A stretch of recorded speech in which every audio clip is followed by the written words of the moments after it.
नमस्कार दोस्तों, स्वागत है आप सभी का बैंक अधिकारी चैनल पर। आशा करता हूँ आप सब बहुत अच्छे होंगे। दोस्तों हाजिर हैं अपनी नेक्स्ट क्लास के साथ। क्लास जो आज हम करने वाले हैं वो होगी 29 और जो आज का टॉपिक है वो है दोस्तों वाक्यों को पूरा करना। और आज हम इसका करेंगे सेट नंबर 3। 2 सेट हम इससे पहले कर चुके हैं, तो जिन दोस्तों ने वो सेट नहीं देखे एक बार ज़रूर देख लें। दोस्तों अब यहाँ से जो क्लासें आपकी स्टार्ट होंगे ना, आपको हिंदी का एक बहुत बेहतरीन लेवल देखने को मिलने वाला है, बहुत बेहतरीन क्वेश्चंस मिलने वाले हैं। तो हमारे साथ बने रहें। आगे जितना भी आपके एग्ज़ाम तक जितना भी हमसे कोशिश होगी ज़्यादा से ज़्यादा आपके साथ डिस्कस कर पाएँ इन सब टॉपिक्स को।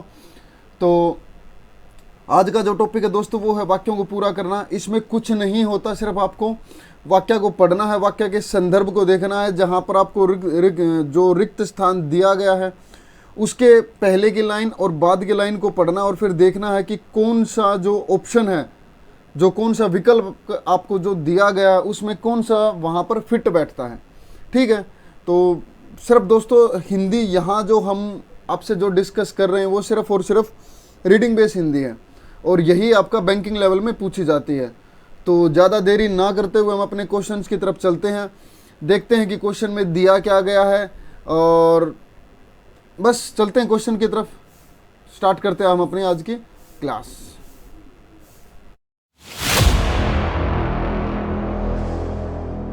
क्वेश्चंस की तरफ चलते हैं, देखते हैं दिया क्या गया क्वेश्चंस के अंदर।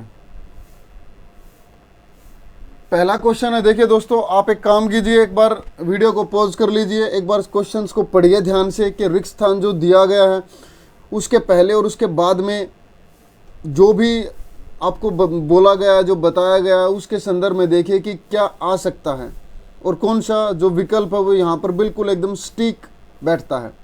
तो वीडियो को पॉज कर लीजिए और कोशिश कीजिए सोल्व करने की।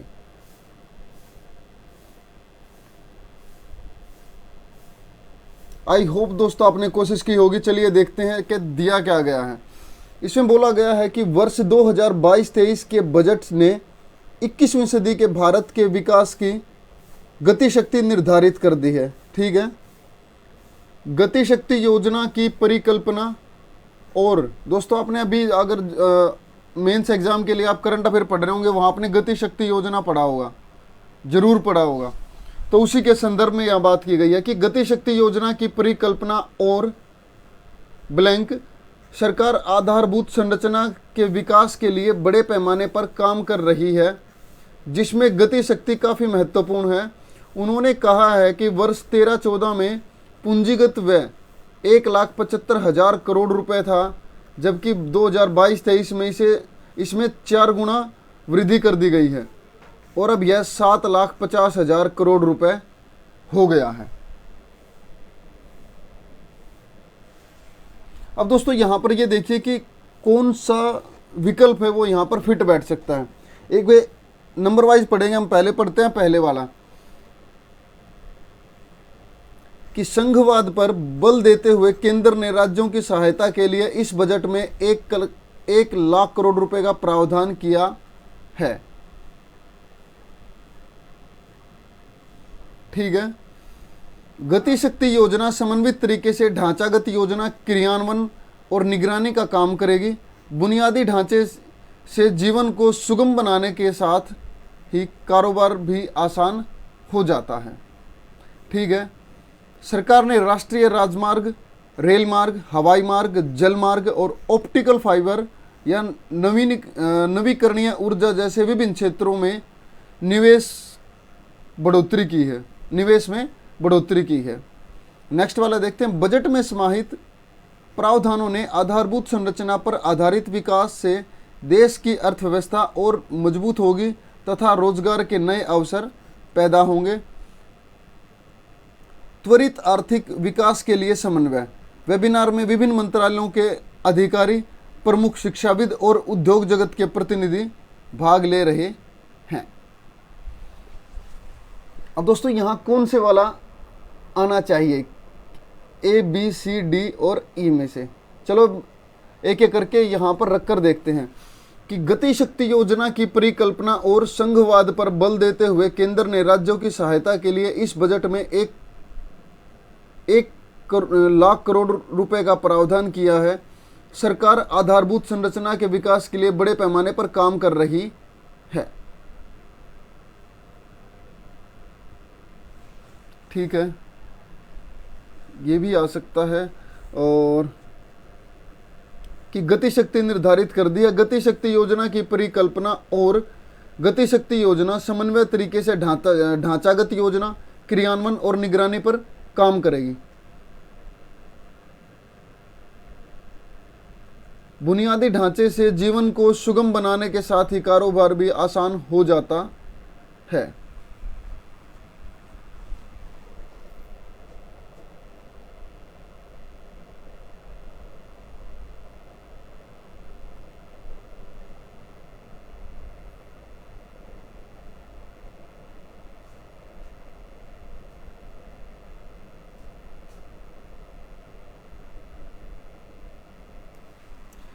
दोस्तों क्या बी वाला आएगा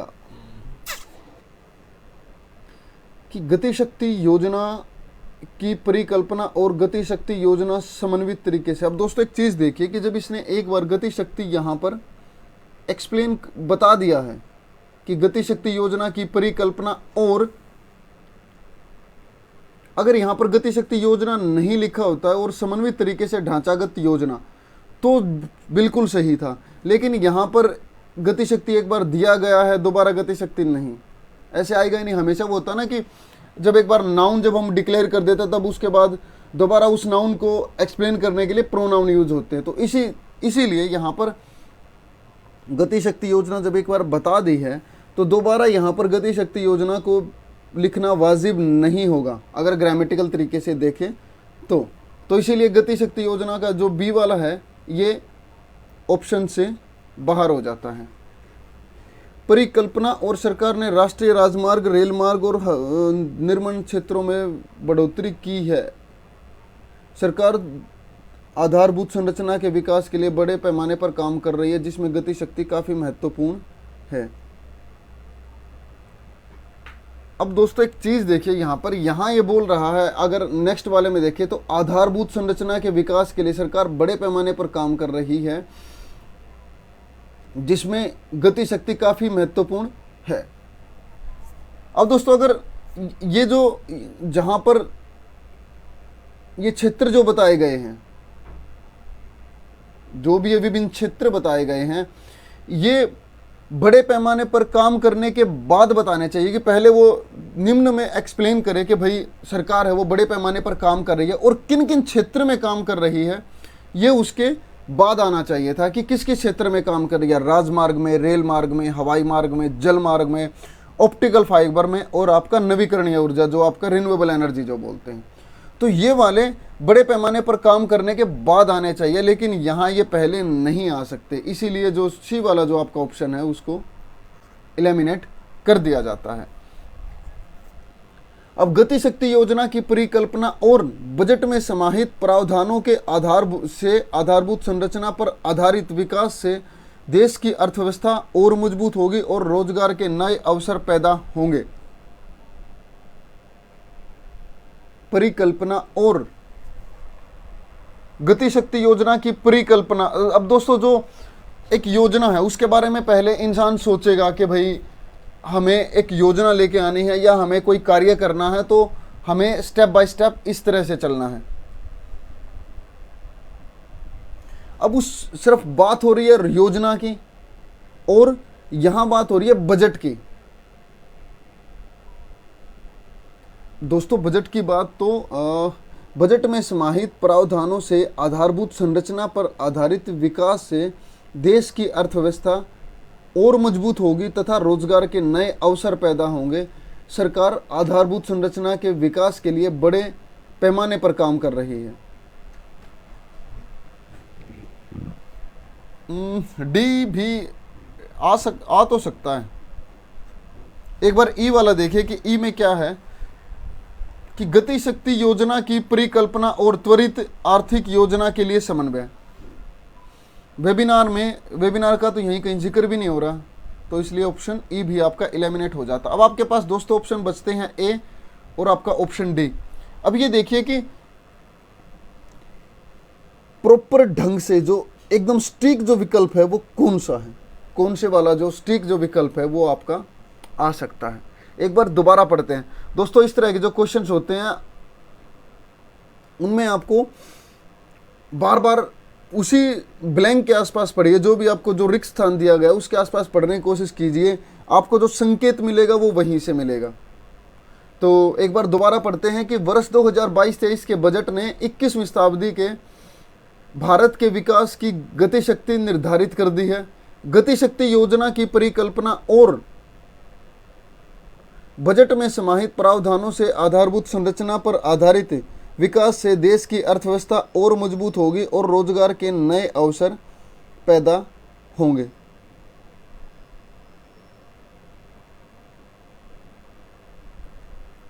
या फिर ए वाला पढ़िए कि गतिशक्ति योजना की परिकल्पना और संघवाद पर बल देते हुए केंद्र ने राज्यों की सहायता के लिए बजट में 1 लाख करोड़ रुपए का प्रावधान किया है। सरकार जो है वो आधारभूत संरचना के विकास के लिए बड़े पैमाने पर काम कर रही है।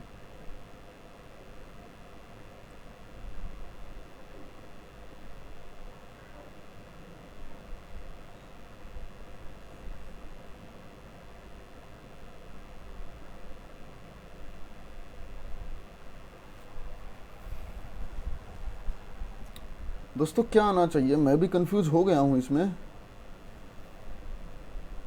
बहुत जल्दी जल्दी में मैंने क्वेश्चंस बनाए हैं तो इस करके शायद मैं भी नहीं समझ पा रहा हूँ और अभी मेरा दिमाग उसी जल्दी में है। तो चलो थोड़ा सा कूल होते हैं और दोबारा कोशिश करते हैं, पढ़ते हैं एक बार कि वर्ष 2022-23 के बजट ने 21वीं शताब्दी के भारत के विकास की गतिशक्ति निर्धारित कर दी है और गतिशक्ति योजना की परिकल्पना और बजट में समाहित प्रावधानों से आधारभूत संरचना पर आधारित विकास से देश की अर्थव्यवस्था और मजबूत होगी और रोजगार के नए अवसर पैदा होंगे और सरकार आधारभूत संरचना के विकास के लिए बड़े पैमाने पर काम कर रही है। बिल्कुल दोस्तों, आपका डी ही ऑप्शन आएगा, क्योंकि मेन बात हो रही है यहाँ पर आधारभूत संरचना की। आपका एक प्लेटफॉर्म तैयार हो, देश का विकास तो तभी होगा ना। देश में दोस्तों बोलते हैं कि भाई नौकरियां की कमी है, अरे जब फैक्ट्रियां जो न्यू टेक्नोलॉजी के साथ जब फैक्ट्रियां नहीं लगेंगी तब तक रोजगार कैसे दिया जाएगा। जब तक कोई नया डिपार्टमेंट, गवर्नमेंट का नया डिपार्टमेंट नहीं बनाया जाएगा, या फिर डिपार्टमेंट के अंदर जो भी जिन लोगों की उम्र हो चुकी है, जब तक उनका रिटायरमेंट नहीं होगा तब तक नए लोगों को उसको रोजगार कैसे दिया जाएगा। तो मेन बात यही है कि नए अवसर कैसे पैदा होंगे। इसी के लिए सरकार बड़े पैमाने पर काम कर रही है, जिसमें गति शक्ति काफ़ी महत्वपूर्ण योजना है। इसीलिए आपका ऑप्शन डी आएगा कि गति शक्ति योजना की परिकल्पना, भाई उसकी जो भी योजना गवर्नमेंट ने जो डिसाइड की उसकी योजना और बजट में समाहित प्रावधानों से आधारभूत संरचना पर आधारित विकास से देश की अर्थव्यवस्था और मजबूत होगी, रोजगार के नए अवसर पैदा होंगे। सरकार जो है आधारभूत संरचना के विकास के लिए बड़े पैमाने पर काम कर रही है, जिसमें गति शक्ति जो योजना है वो काफ़ी महत्वपूर्ण है। उन्होंने कहा कि वर्ष 13-14 में भूमिगत व्यय 1,75,000 करोड़ रुपए था, जबकि 2022-23 में इसे बढ़ाकर लगभग इसकी जो संख्या है उसमें 4 गुना वृद्धि कर दी गई है। अब यह 7,50,000 करोड़ रुपए हो गया है। आई होप दोस्तों आपको समझ आया होगा कि ए और डी में से हमने डी को ही सिलेक्ट क्यों किया है, क्योंकि मेनली बात ये थी कि यहाँ संरचना की बात कर रही थी, एक प्लेटफॉर्म तैयार करने की बात की जा रही थी, इसीलिए ऑप्शन डी आएगा। नेक्स्ट क्वेश्चन पर चलते हैं। पढ़िए दोस्तों, वीडियो को पॉज कर लीजिए, अपना टाइम ले लीजिए।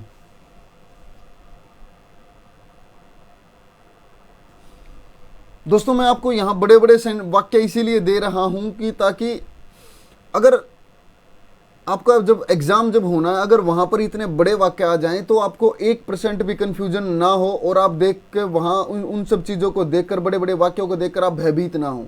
आपको ये ना लगे कि भाई बड़े वाक्य आ गए, मेरा तो टाइम खराब हो जाएगा। दोस्तों ऐसा कुछ भी नहीं होता है। बस आपकी जो स्पीड है, अगर आपकी वो अच्छी है तो आप कितना बड़े से बड़ा वाक्य हो, बहुत जल्दी आप उसको पढ़ पाएंगे, आप उसको समझ पाएंगे, जो उसका भाव है उसे आप अच्छी तरह से समझ पाएंगे। आई होप दोस्तों आपने कोशिश की होगी। चलिए देखते हैं इसमें क्या दिया गया कि दक्षिण एशिया का दक्षिणी क्षेत्र है, ठीक है। जिसमें भौगोलिक और जातीय सांस्कृतिक दोनों संदर्भों में परिभाषित किया गया है। इस क्षेत्र में अफगानिस्तान, बांग्लादेश, भूटान, भारत, मालदीव, नेपाल, पाकिस्तान और श्रीलंका जैसे देश शामिल हैं। दक्षिण एशिया में ब्लैंक संघ मतलब कि South Asian Association for Regional Cooperation, SAARC और भारत की नेबरहुड नीति इस दृष्टिकोण के पालन के दो माध्यम हैं। हालांकि इस भूभाग के देशों के बीच साझा सांस्कृतिक जड़ें मौजूद हैं। राजनीतिक एवं आर्थिक अस्थिरता, श्रीलंका संकट और अफगानिस्तान संकट, उच्च मुद्रास्फीति, घटते विदेशी भंडार और घरेलू अशांति जैसे कई उप क्षेत्रीय चुनौतियां हैं जो दुनिया की कुल आबादी के लगभग 1/4 भाग का वहन करने वाले इस भूभाग के लिए समस्या बनी हुई है कि जो पूरी की पूरी जो आबादी है पूरी दुनिया की, उसका लगभग 1/4 हिस्सा आपका दक्षिणी एशिया में, आपका साउथ एशिया में, और जिसमें कुल मिलाकर ये सारे देश विद्यमान हैं।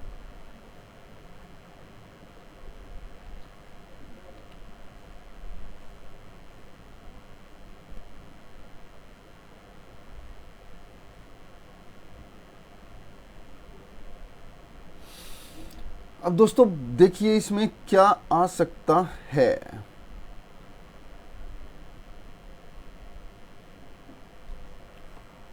ये मेरे हिसाब से ये जो संघ जो है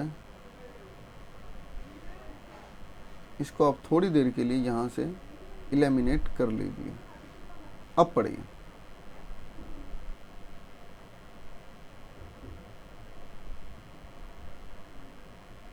बताइए दोस्तों, बताइए कौन सा ऑप्शन आएगा। मैं हमेशा कोशिश करता हूं कि आपके लिए अच्छे से अच्छे जो बेहतरीन लेवल के क्वेश्चन है वो डिज़ाइन कर पाऊं, ताकि आप एग्ज़ाम में बैठकर आपको 1% भी ये ना लगे कि ऐसे क्वेश्चन हमने किए हुए नहीं है या फिर जो भी यहाँ दिया गया उस तरह का हमने पढ़ा नहीं है। तो देखिए दिया इसमें क्या आ सकता है कि भाई इन देशों को दक्षिण एशिया में शामिल किया गया, ठीक है। दक्षिण एशिया का अंतर क्षेत्रीय व्यापार वैश्विक स्तर पर सबसे कम है। अरे जब एक बार दक्षिण एशिया दे दिया गया तो दोबारा दक्षिण एशिया लिखने का मतलब ही क्या है।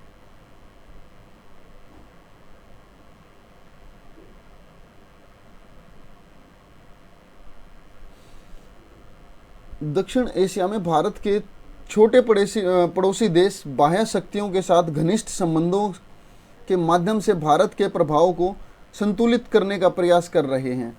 इस क्रम में अतीत में वे अमेरिका का प्रभाव ग्रहण करते रहे और वर्तमान में चीन के प्रभाव में हैं।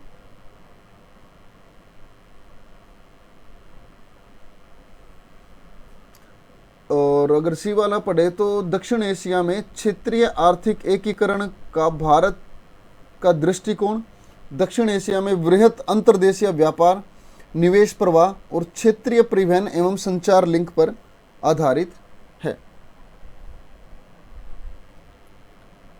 दक्षिण एशिया में क्षेत्रीय विवाद क्षेत्र की शांति, अस्थिरता और समृद्धि के लिए चुनौती बने हुए हैं। सभी अंतरजातीय विवादों में से क्षेत्र और सीमा को लेकर जारी विवाद सशस्त्र संघर्ष की ओर ले जाने की अधिक संभावना रखते हैं। और लास्ट वाला दिया गया है कि दक्षिण एशिया का अंतर्राष्ट्रीय व्यापार एकीकरण और वैश्विक औसत से कम है और यह पूर्वी एशिया की तुलना में वैश्विक मूल्य श्रृंखलाओं में कम एकीकृत है। इस क्षेत्र में कई देशों की कम उत्पादकता के कारण इन देशों का निर्यात बेहद कम है।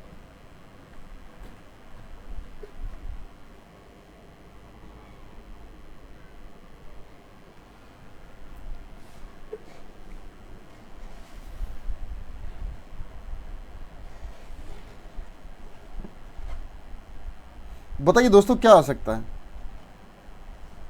अब देखो यहां पर दक्षिण एशिया डी में भी दिया गया है पहले, तो ये भी नहीं आ सकता, ये भी नहीं आ सकता। आपका ऑप्शन बचते हैं आपके पास में बी और ऑप्शन सी कि दक्षिण एशिया में क्षेत्रीय आर्थिक, अगर हम सी वाला देखें तो दक्षिण एशिया में क्षेत्रीय आर्थिक एकीकरण का भारत का दृष्टिकोण दक्षिण एशिया में, फिर दोबारा दक्षिण एशिया आ गया तो ये भी नहीं आएगा भाई, पहले वाला आ सकता है लेकिन दोबारा यहां पर दक्षिण एशिया थोड़ी दिया जाना चाहिए। भारत दोबारा पढ़े हम, दक्षिण एशिया में भारत के छोटे पड़ोसी देश बाह्य शक्तियों के साथ घनिष्ठ संबंधों के माध्यम से भारत के प्रभाव को संतुलित करने का प्रयास करते हैं और इस क्षेत्र में अतीत में वे अमेरिका का प्रभाव ग्रहण करते रहे और वर्तमान में चीन के प्रभाव में हैं। South Asian Association for Regional Cooperation, SAARC देश और भारत की नेबरहुड फर्स्ट की नीति इस दृष्टिकोण के पालन के दो माध्यम हैं। हालांकि इस भाग के देशों के बीच साझा सांस्कृतिक जड़ें मौजूद हैं, भले ही, मतलब वो कहना चाह रहा है कि भले ही वो चीन के प्रभाव में हैं, लेकिन फिर भी हालांकि इस भूभाग में देशों के बीच साझा सांस्कृतिक जड़ें मौजूद हैं, लेकिन राजनीतिक एवं आर्थिक अस्थिरता, उच्च मुद्रास्फीति, घटते विदेशी मुद्रा भंडार, घरेलू अशांति जैसे कई उपक्षेत्र चुनौतियां हैं जो दुनिया की कुल आबादी के लगभग 1/4 भाग पर वहन करने वाले इस भूभाग के लिए समस्या बनी हुई है। इसीलिए आपका सिर्फ एक ही ऑप्शन, अगर आप ध्यान से पढ़ते तो एक ही विकल्प आपके लिए बचता था, वो विकल्प बचता था आपके लिए ऑप्शन बी। ठीक है, नेक्स्ट क्वेश्चन देखिए, टाइम ले लीजिए दोस्तों अपना। आशा करता हूं आपने कोशिश की होगी। चलिए पढ़ते हैं कि वैश्वीकृत अर्थव्यवस्था में विनिर्माण प्रतिस्पर्धात्मकता बढ़ाने के लिए उच्च प्रौद्योगिकी आधारित आधारभूत संरचना विशेष रूप से परिवहन एवं कुशल जनशक्ति के लिए महत्वपूर्ण है। विनिर्माण क्षेत्र आपका जो मैन्युफैक्चरिंग सेक्टर जिसे बोलते हैं ना, विनिर्माण में मतलब कि मैन्युफैक्चरिंग में आपकी जो कंपटीशन है वो लगातार उसको बढ़ाने के लिए, ये बोलता है ना स्पर्धा बोलते हैं ना, खेल स्पर्धा बोलते हैं, तो ये उसी का डिटेल में दिया गया कि स्पर्धात्मकता और किसके प्रति, मैन्युफैक्चरिंग विनिर्माण के प्रति। वैश्वीकृत होता है आपका पूरे वर्ल्ड से रिलेटेड, विश्व बोलते हैं ना, विश्व, तो विश्व का वैश्वीकृत कि भाई पूरे संसार पर आधारित जो अर्थव्यवस्था, उसमें जो मैन्युफैक्चरिंग है, उसमें मैन्युफैक्चरिंग में आपकी क्या बोलते हैं उसको, अरे क्या बोलेंगे, कंपटीशन लाने के लिए वैश्वीकृत अर्थव्यवस्था में विनिर्माण प्रतिस्पर्धात्मकता बढ़ाने के लिए उच्च प्रौद्योगिकी आधारित आधारभूत, अब उच्च प्रौद्योगिकी कौन सी होती है, जैसे आजकल ब्लॉकचेन टेक्नोलॉजी आ रही है, आर्टिफिशियल इंटेलिजेंस आ रहा है, इन सब के आधारित जो आधारभूत संरचना है वो विशेष रूप से परिवहन एवं कुशल जनशक्ति के लिए महत्वपूर्ण है। दूर संचार सुविधाएं मुख्य रूप से बड़े शहरों तक ही सीमित हैं। अधिकांश राज्य के जो बिजली बोर्ड है वो घाटे में चल रहे हैं और दयनीय स्थिति में हैं। अब ब्लैंक खालिस्तान से ग्रस्त है। एमएसएमई क्षेत्र मध्यम एवं बृहत स्तर के औद्योगिक क्षेत्रों एवं सेवा क्षेत्रों की तुलना में ऋण उपलब्धता एवं कार्यशील पूंजी की ऋण लागत के मामले में अपेक्षाकृत कम अनुकूल स्थिति रखता है और इस जारी पूर्वाग्रह को दूर करने की जरूरत है। दोस्तों हिंदी की मैंने कोशिश की है कि एक बहुत एग्जाम लेवल का एक बेहतरीन लेवल की हिंदी आपको दी जाए। सिंपल वाली हिंदी अभी तक हमने पढ़ी, मैंने वहाँ भी कोशिश की थी कि एक बढ़िया लेवल की हिंदी आपको दी जाए, और आई होप इन ये क्वेश्चंस जो आप पढ़ रहे हैं इनसे मैं शायद एक स्टेप उससे आगे बढ़ पाया हूँ, उससे एक स्टेप ज़्यादा ले पाया हूँ, ताकि आपको अच्छे लेवल की हिंदी जो है वो आपको देखने को मिल सके, पढ़ने को मिल सके और हम उस पर डिस्कस कर सकें। तो देखिए ऑप्शन में दिया क्या गया है कि अधिकांश राज्य के जो बिजली बोर्ड है वो घाटे में चल रहे हैं, दयनीय स्थिति में है। भारत अभी भी परिवहन उपकरण मशीनरी कौन सी, इलेक्ट्रिकल और नॉन इलेक्ट्रिकल वाली, लोहा एवं इस्पात, कागज, रसायन एवं उर्वरक, प्लास्टिक सामग्री आदि के लिए विदेशी आयात से ग्रस्त है। विदेशी आयात से ग्रस्त है, सच में। चलो पढ़ते हैं, नेक्स्ट वाला देखते हैं कि प्रत्येक राज्य सार्वजनिक क्षेत्र के अंतर्गत प्रमुख उद्योगों की स्थापना अपने सीमा क्षेत्र में कराने के लिए प्रयासरत रहता है और स्थान चयन संबंधी निर्णय प्राय राजनीति से ग्रस्त है। यह आपका हो सकता है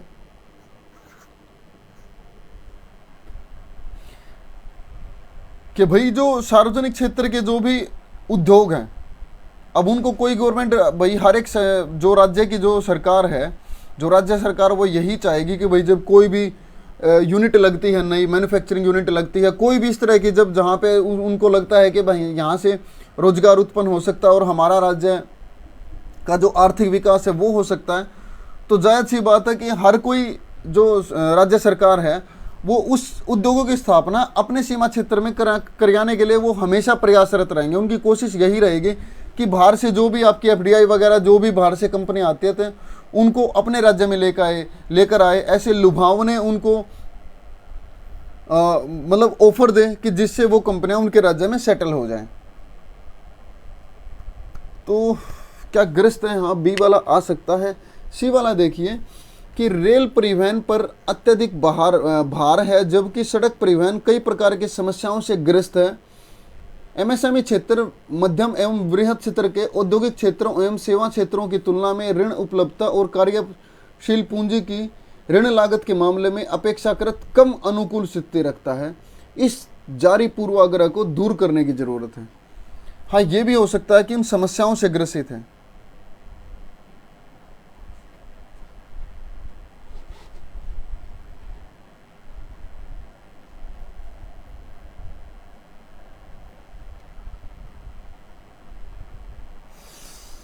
ठीक है, डी वाला देखिए कि भौतिक अवसंरचना क्षेत्रों में क्षमता वृद्धि की धीमी दर औद्योगिक क्षेत्र की वृद्धि ग्रसित है। नहीं, ये तो कोई सेंस ही नहीं बन रहे इसके। कुल जनसंख्या में युवा कामकाजी आबादी की बढ़ती हिस्सेदारी के साथ भारत अपनी चरम विनिर्माण क्षमता ग्रस्त है। नहीं, ये भी नहीं आएगा। ऑप्शन बचता है दोस्तों आपके पास में ए, बी और सी वाला। तो कौन सा यहां पर आ सकता है? पहले में दिया गया कि भारत अभी भी परिवहन उपकरण और इन सब के लिए, सामग्री के लिए विदेशी आयात से ग्रस्त है, और दूसरा बोला है कि उसने यूनिट अपने क्षेत्र में लगाने के लिए प्रयासरत हैं और स्थान चयन संबंधी निर्णय प्राय राजनीति से ग्रस्त हैं। दोस्तों कुछ भी है, लेकिन राजनीति से हम ग्रस्त तो नहीं बोल सकते हैं। हम ये तो नहीं कह सकते कि राजनीति हर जगह टांग अड़ाती है, क्योंकि जब भी हम किसी दूसरे देश से कोई भी जब समझौता करते हैं तो समझौता करने वहां पर हमारे देश की कंपनियां नहीं जाती है, कंपनियों के जो अधिकारी जाते हैं, लेकिन जो बिल्कुल अंत में जो आपको जो सपोर्ट करेगा, जो पैसा देगा, वो आपकी सरकार ही होगी। तो राजनीति से तो आप उसको ग्रस्त नहीं बोल सकते हैं। जब भी कोई भी समझौता जब भी किया जाएगा कुछ भी चीज लेने के लिए, तो जो आपका जो जब वो कोई भी खरीदारी जब होगी तो उसकी खरीदारी कौन करेगी? आपकी केंद्रीय सरकार करेगी, और सरकार ही, और राजनीति से ही तो सरकार चलती है, या कह लिए सरकार जो चलती है वो राजनीति से ही चलती है। सरकार ही राजनीति को चलाती है।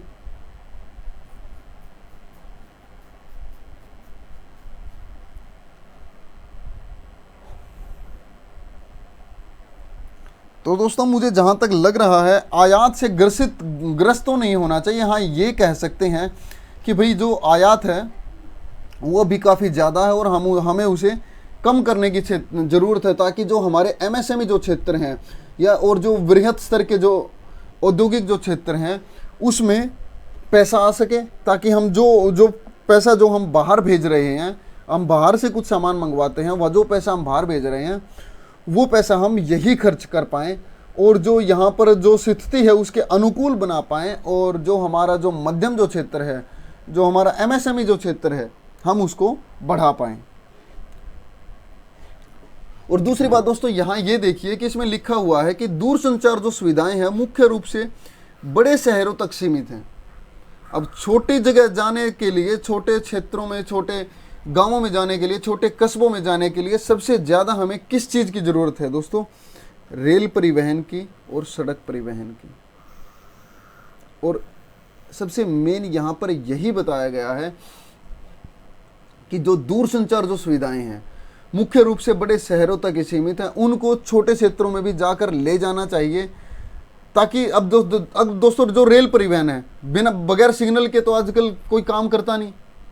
रेल परिवहन है वो तो बगैर सिग्नल के काम करेगा ही नहीं। अगर सिग्नल नहीं होगा तो सिग्नल कैसे होगा? जब वहाँ पर दूरसंचार सेवाएं जाएंगी, सुविधाएं वहाँ पर उपलब्ध कराई जाएंगी। इसी तरह आपका सड़क परिवहन है। तो इसीलिए यहाँ पर जो दोस्तों आपका ऑप्शन आएगा, ऑप्शन सी आएगा कि दूरसंचार सुविधाएं मुख्य रूप से बड़े शहरों तक सीमित हैं। अधिकांश राज्य जो बिजली बोर्ड हैं, अधिकांश राज्य के जो बिजली बोर्ड है वो घाटे में चल रहे हैं, दयनीय स्थिति में है। रेल परिवहन पर अत्यधिक भार है, जबकि सड़क परिवहन कई समस्याओं से ग्रस्त है। इसीलिए एमएसएमई क्षेत्र, मध्यम एवं वृहद क्षेत्र के औद्योगिक सत्र के औद्योगिक क्षेत्रों एवं सेवा क्षेत्रों की तुलना में ऋण उपलब्धता एवं कार्यशील पूंजी की ऋण लागत के मामले में अपेक्षाकृत कम अनुकूल स्थिति रखता है। इस जारी पूर्वाग्रह को दूर करने की जरूरत है। ठीक है, नेक्स्ट क्वेश्चन पर चलते हैं दोस्तों। अपना समय लीजिए।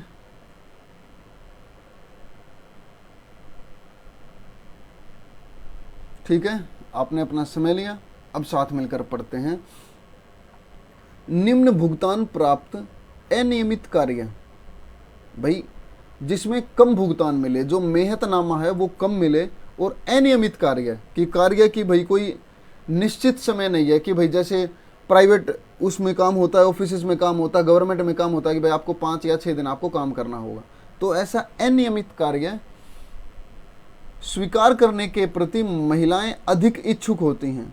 ठीक है, क्यों इच्छुक होती हैं? उन्हें कार्य पर लगाना और हटाना आसान है, उन्हें अधिक नियंत्रणाधीन एवं मेहनती माना जाता है, तथा कुछ कार्यों को महिला कार्य के रूप में जाना जाता है। ठीक है, अब खालिस्तान दिया गया है, उन्हें प्राथमिकता दी जाती है। नतीजतन भारतीय ग्रामीण इलाकों में बेहतर नौकरियों की तलाश में पुरुषों के ग्रामीण क्षेत्र से शहरी क्षेत्रों की ओर प्रवासन एवं स्थानांतरण की अधिक संभावना होती है। बिल्कुल ये बात ज़्यादा है कि महिलाओं के मुकाबले जो पुरुष हैं वो स्थानांतरण की स्थिति में ज़्यादा आते हैं, तब भाई गाँव से निकलकर शहरों की तरफ जाते हैं, कस्बों की तरफ जाते हैं, किसको? रोजगार की तलाश में, नौकरियों की तलाश में। जबकि महिलाएं मुख्य रूप से घरेलू कार्यों एवं कृषि संबंधी कार्यों की जिम्मेदारी उठाती हैं। दोस्तों आजकल बहुत बड़े लेवल पर यह देखा जा रहा है कि जो महिलाएं हैं वो कृषि जो संबंधी कार्य हैं उनमें पूरी तरह से इन्वॉल्व हो चुकी हैं। गरीबी के कारण प्राय महिलाएं खेतीहर मजदूर या घरेलू श्रमिक के रूप में कार्य करती हैं ताकि परिवार की आय में अपना योगदान दे सकें। और दोस्तों आज के समय में यह योगदान बहुत ज़रूरी है, जिससे आप महिलाओं का जो है, जो महिला सशक्तिकरण की जो बात करते हैं ना, वो इसी से आएगी जब महिलाओं को पूरे अवसर दिए जाएंगे कि भाई उनको, जब आप उनको पढ़ा रहे हैं तो उनको रोजगार का अवसर भी जरूर दें। सिर्फ पढ़ाने से काम चलने वाला नहीं है कि आपने भाई समाज को देखकर ये बोल दिया कि महिलाओं को भाई सिर्फ पढ़ाया जाए, पढ़ाने के बाद उनको ठीक है घर पे बैठो, कुछ समय बाद उनकी शादी कर दी जाती है। तो दोस्तों उस पढ़ाने का फायदा ही क्या हुआ? तो मेन बात यह है कि महिलाओं को जो आप महिला सशक्तिकरण की जो बात करते हैं वो सब कैसे निर्धारित किया जाएगा जब महिलाओं को जिम्मेदारी काम की दी जाए, या उन महिलाएं दोस्तों काम की जिम्मेदारी उठाने के लिए तैयार हैं, बस ज़रूरत है तो उनको जिम्मेदार समझने की। सारा का सारा जो मुझे लगता है वो सारा का सारा जो फ़र्क है वो सिर्फ सोच का है। कुछ लोगों की ऐसी मानसिकता बन गई है कि उनको ये लगता है कि जो महिला है वो इस तरह के जो कार्य है, जो भाई जहाँ से आमदनी आती है या परिवार चलता है, वो जो कार्य है उस संबंधी वो जिम्मेदारी नहीं उठा सकते। तो दोस्तों ये कुछ चुनिंदा लोगों की सोच है समाज के अंदर उस सोच को हमें बदलना होगा। जब दोस्तों पढ़े लिखे बच्चे इस सोच को नहीं बदलेंगे तो कौन बदलेगा। तो कोशिश कीजिए कि आने वाले समय में आप इस धारणा के साथ आगे ना बढ़ें और महिला सशक्तिकरण के बारे में कहीं ना कहीं विचार करें। ठीक है, क्वेश्चन पढ़िए दोस्तों। क्वेश्चन पर आते हैं हम। क्वेश्चन में दिया क्या गया है कि महिलाएं जो है वो इस तरह के कार्य करने की इच्छुक होती हैं कि जहां पर निम्न भुगतान हो लेकिन अनियमित कार्य हो। कि उनको ऐसा भी होता है कि उनको कभी कभार उनको जो कृषि संबंधी कार्य वो भी संभालने पड़ सकते हैं, कभी अपने परिवार को भी संभालना है और अपने कार्य को भी संभालना है। तो जो अनिश्चित कार्य होती हैं उसके लिए महिलाएं ज़्यादा इच्छुक होती हैं। उन्हें काम पर लगाना और हटाना आसान है। उन्हें अधिक नियंत्रणाधीन और मेहनती माना जाता है कि वो जब तक काम करेंगे वो प्रॉपर अपने फोकस के साथ काम करेंगी। तथा कुछ कार्यों को महिलाओं के रूप में स्पेशल के वो कुछ कार्य ऐसे हैं जो सिर्फ महिला ही कर सकती हैं, कि कुछ कार्यों को महिला कार्य के रूप में जाना जाता है। अब ब्लैंक दिया गया, खालिस्तान उन्हें प्राथमिकता दी जाती है।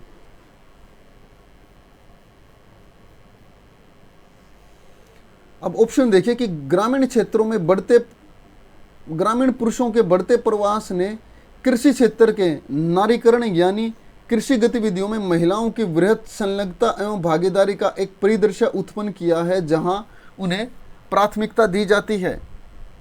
दोस्तों, क्या आपको सच में लगता है कि नारीकरण को अभी भी प्राथमिकता दी जाती है?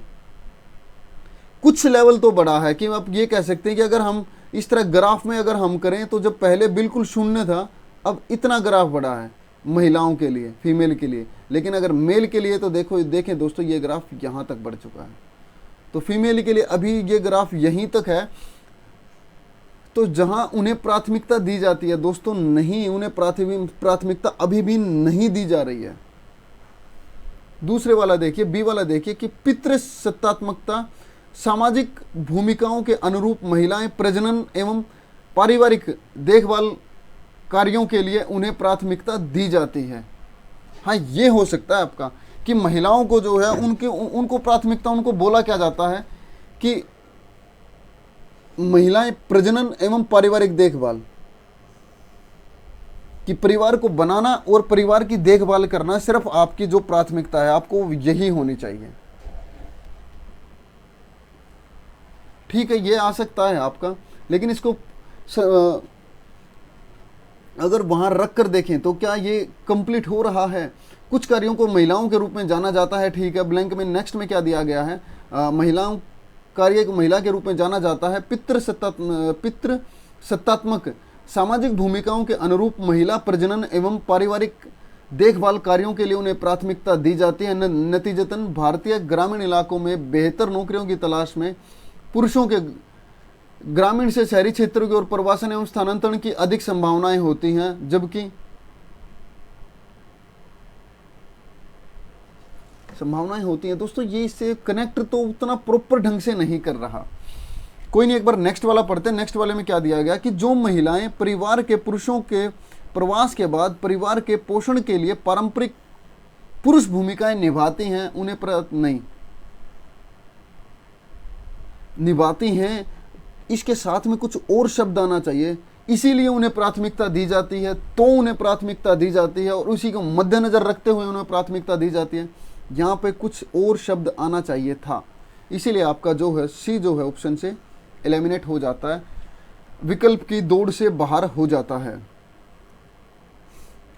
पुरुषों को आमतौर पर परिवार का अर्जक माना जाता है। अर्जक होता है दोस्तों कमाने वाला, कि मुख्य रूप से जो कमाने वाला होता है, ठीक है, उसको अर्जक माना जाता है क्योंकि उन्हें शिक्षा के अधिक अवसर मिलते हैं और शारीरिक श्रम के लिए उन्हें प्राथमिकता दी जाती है। हाँ, ये आ सकता है आपका, क्योंकि अगर हम देखें यहाँ बात किसकी हो रही है, बाद में पुरुषों की ही बात हो रही है कि जो ये देखिए कि नौकरियों की तलाश में पुरुषों के ग्रामीण क्षेत्रों से शहरी क्षेत्रों की ओर प्रवासन और स्थानांतरण है उसकी अधिक संभावना होती है। स्थानांतरण मतलब होता है दोस्तों एक स्थान छोड़कर दूसरे स्थान पर जाना, ट्रांसफर होना, ठीक है, उसको स्थानांतरण बोलते हैं हिंदी में।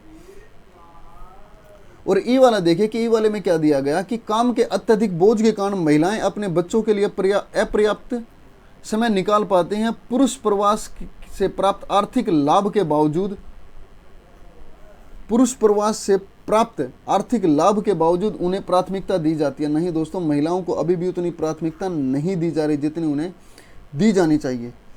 तो ये तो वैसे ही आपका एलिमिनेट हो गया था, बचा आपका ऑप्शन बी और डी। अब दोस्तों इन दोनों में से जो ज़्यादा जो प्रायोरिटी है, जो ज़्यादा प्रायिकता है, वो आपकी ऑप्शन डी के आने की है।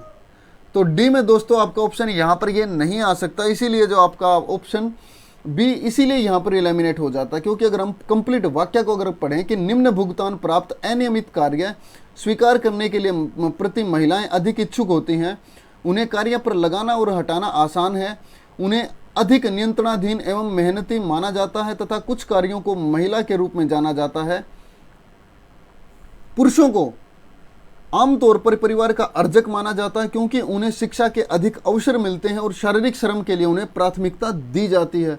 और उसी के नतीजे पे, हाँ, उसी के नतीजतन भारतीय ग्रामीण इलाकों में बेहतर नौकरियों की तलाश में पुरुषों के ग्रामीण क्षेत्रों की ओर जो स्थानांतरण है वो उसकी संभावना अधिक होती है। बिल्कुल, कि जो उनको प्राथमिकता दी जाती है उसी के नतीजतन के उसका नतीजा ही यही रहता है कि जो पुरुषों की जो संभावना जो होती है, स्थानांतरण की संभावना, वो अधिक होती है। ठीक है दोस्तों, आई होप आप समझ पाए होंगे कि यहाँ ऑप्शन डी क्यों आएगा, इसीलिए बी यहाँ से एलिमिनेट हो जाता है और जो आपका ऑप्शन आएगा वो आपका ऑप्शन डी आएगा। नेक्स्ट वाले क्वेश्चन पर चलते हैं दोस्तों। वीडियो थोड़ी सी लंबी हो जाएगी क्योंकि एक्सप्लेन करने में ज़्यादा समय जाता है, थोड़ा सा आपके साथ डिस्कस करने में ज़्यादा समय जाता है। तो भले ही आप वीडियो को 2 की स्पीड में करके देख लीजिए, भले ही आप 1.5 की स्पीड में, 1.25 की स्पीड में, जिसमें आपका मन करे उसमें देख लीजिए। लेकिन दोस्तों कोशिश कीजिए कि आप वीडियो को अंत तक देखें ताकि जो विभिन्न प्रकार के जो मैं आपके साथ ये सब चीज़ें डिस्कस करने वाला हूँ वे सब आप पढ़ सकें, आप समझ सकें। मेरा और कोई भी मोटिव नहीं है कि आप वीडियो को अंत तक देखें, सिर्फ यही है कि जो डिफरेंट तरह के जो टॉपिक्स हैं कि आपको किस तरह वाक्य को समझना होता है। अलग अलग वाक्य का संदर्भ अलग अलग होता है, वहाँ की जो थीम होती है दोस्तों वो अलग अलग होती है। इसीलिए आपको कोशिश कीजिए कि हर एक वीडियो को आप अंत तक देखें, उसमें आपके लिए बहुत वो सब चीज़ें बहुत ज़्यादा फायदेमंद रहेंगी।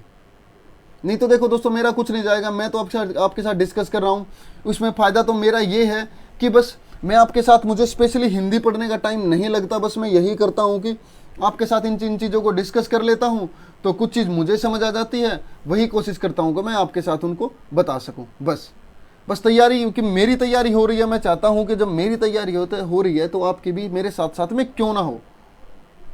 जब और दोस्त बहुत सारे ऐसे हैं, जैसे अगर मैं एक बात करूं कि अभी लास्ट ईयर एक दीदी बहुत चर्चा में रही हैं, वो विलेज गर्ल सोने वाले, उनका भी यही काम था। जो विलेज गर्ल जो सोनी है दीदी हैं, उनका भी यही काम था कि वो भी यही करती थी कि जो वो पढ़ती थी वो अपने दोस्तों के साथ में उनको डिस्कस कर लेती थी। और दोस्तों ये बात हमेशा से रही है कि जब आप खुद पढ़ते हैं और जब आप अपने दोस्तों के साथ डिस्कस करते हैं तो आपको ज़्यादा समझ आता है। इसीलिए मैं आपके साथ ज़्यादा कोशिश करता हूं कि आपके साथ डिस्कस कर सकूं, ताकि जो चीज़ मुझे जो समझ आई है या जिस तरीके से मैंने उसको समझा है आप भी उसी तरीके से समझ पाएँ। क्योंकि आफ्टर ऑल एस्पिरेंट आप भी हो, एस्पिरेंट मैं भी हूँ, उसी माइंड के साथ आप सोचते हैं और कहीं ना कहीं उसी तरीके से मैं भी सोचता हूँ। बस कुछ दोस्त ऐसे होते हैं जो चीज़ों को आपस में कनेक्ट नहीं कर पाते, और मैं कोशिश करता हूं कि किसी न किसी तरीके से उन चीज़ों को कनेक्ट कर पाऊं आपके सहयोग से। ठीक है, तो हम दोस्तों हमें इसी तरह साथ चलना है। आप दोस्तों बहुत प्यार दे रहे हैं मुझे, आप अपना प्यार, जो आपका सहयोग है मेरे साथ, इसीलिए बनाए रखे दोस्तों। हम यहाँ से निकल जाएंगे, इस दलदल से हम जरूर निकल जाएंगे और हमारा सिलेक्शन पक्का होगा अगर हम इसी तरह चलते रहे तो, इसी रिदम में चलते रहे तो। ठीक है, पढ़िए एक बार दिया क्या गया है इसमें। आई होप कोशिश की होगी आपने। चलिए साथ मिलकर पढ़ते हैं कि गुट निरपेक्ष आंदोलन का आरंभ, औपनिवेशिक व्यवस्था के पतन और अफ्रीका, एशिया और लैटिन अमेरिका एवं विश्व के अन्य क्षेत्र के लोगों के स्वतंत्रता संग्राम के दौरान हुआ। जो गुट निरपेक्ष जो आंदोलन था उसका जो आरंभ है वो कहाँ से हुआ, इन सब के साथ हुआ जब शीत युद्ध भी अपने चरम पर था। ठीक है, वर्ष 1960 में संयुक्त राष्ट्र महासभा के 15वें साधारण सत्र में गुट निरपेक्ष देशों के आंदोलन का जन्म हुआ, जिसके परिणाम स्वरूप 17 नए अफ्रीकी एवं एशियाई देशों को, सदस्य देशों को प्रवेश मिला। तत्कालीन प्रधानमंत्री पंडित जवाहरलाल नेहरू ने गुट निरपेक्षता या शीत युद्ध में संलग्न दो महाशक्तियों से खालिस्तान जो भी था हुआ या किया, क्या ऐसा उन्होंने किया या हुआ, ठीक है। इन अवधारणाओं पर आगे बढ़ते हुए वर्ष 1955 में बाडुंग सम्मेलन का आयोजन किया गया, ठीक है।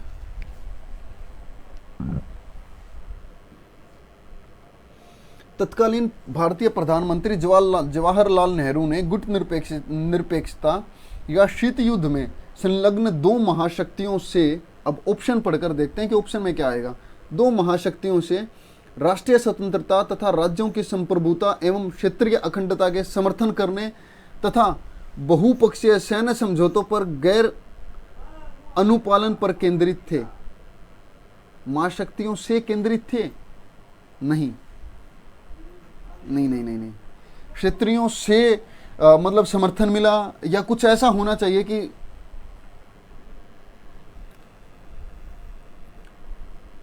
महाशक्तियों से दो विरोधी गुटों के बीच संघर्ष, जो गुट निरपेक्ष आंदोलन के अस्तित्व, नाम एवं मूल भाग कारण थे, ठीक है। दो विरोधी गुटों के बीच संघर्ष के अंत के साथ ही माना जाने लगा कि अब इस आंदोलन का अंत भी आरंभ हो चुका है। और इसी अवधारणाओं पर आगे बढ़ते हुए वर्ष 1955 में बाडुंग सम्मेलन का आयोजन किया गया।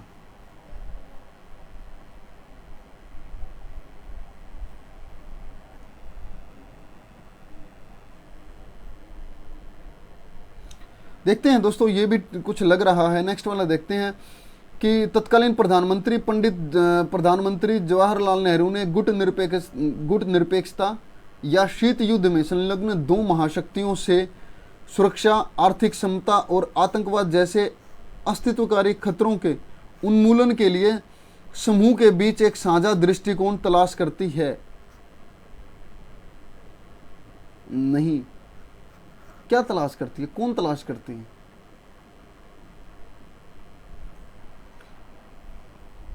महाशक्तियों से रूस की अपनी परिधि क्षेत्र के मामलों में दिलचस्पी बढ़ती जा रही है, या तीसरी दुनिया की एक स्थान दूरी की अवधारणा को बढ़ावा दिया।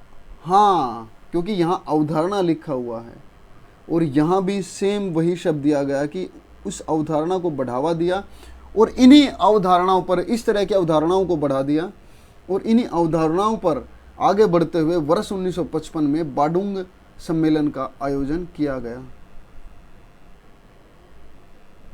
दोस्तों यहाँ 55 आएगा या 1965 आएगा, मुझे भी इतना भी नहीं पता, मुझे ध्यान ही नहीं कि यहाँ 65 आएगा 55 आएगा। बाडुंग सम्मेलन दोस्तों आपका कब हुआ था? एक मिनट रुक मैं एक बार चेक कर लेता हूँ नेट पे कि बाडुंग जो सम्मेलन था वो आपका कब हुआ था। बाडुंग कॉन्फ्रेंस कब हुई थी आपकी?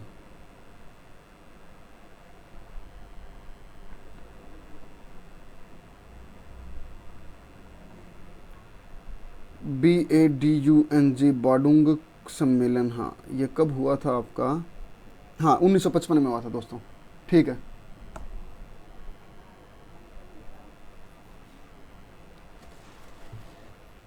ठीक है दोस्तों, तो यहां आपका जो ऑप्शन आएगा वो डी ही आएगा,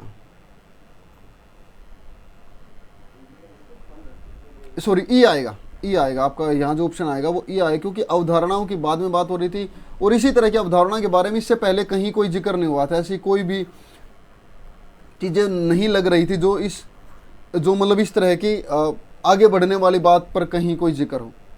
ठीक है, नेक्स्ट वाला देखिए।